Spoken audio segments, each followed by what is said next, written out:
What does the American dream mean to you? Just being able to go what your vision is in life. Everyone has different visions. I think it comes down to, for me at least, it's faith and family, bettering myself, and America's freedom gives me that opportunity. The American dream to me would be having a wife, kids, and enough money to have, fun toys like a camper, ice house, and being able to worship Jesus. I think it's the ability to achieve success on your own terms. I would say the American dream is just being able to do what you want and find success in the greatest country on the world. Me, the American dream means exactly what Charlie stood for. Getting married young, having kids, being able to fulfill your role as the father of a family or even as the mother, just to be able to provide for your family. And for me personally, it's to where the wife, doesn't have to work unless she wants to. I think the American dream means to me having the ability to choose what your future is.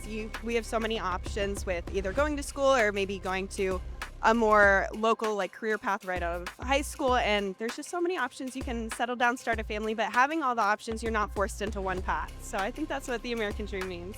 And what would you say the health of the American dream is like today? It's a lot harder for young people like me and my fellow college students to be able to live in that freedom that we talk about. It's harder to achieve than it used to be. I look at my grandparents, for example. They were married with 2 kids before the age of 20. If you want to choose that path for yourself, it's very hard to do that nowadays and, provide a stable future for your kids. And do you think that American dream is accessible to you? Why or why not? I would say yes, it is accessible because we do live in America and anything technically is accessible to us, but it's definitely less than it was in previous generations. I think it's still within reach, but it's been getting a lot harder. What might one policy change be that the government could make that might make that American dream even more accessible to America? I think maybe just looking where we're spending our money and looking at how that's affecting Americans. I think sometimes we are choosing to put money into things that aren't benefiting Americans where they are right now and instead benefiting maybe people outside of America. I think we do need to be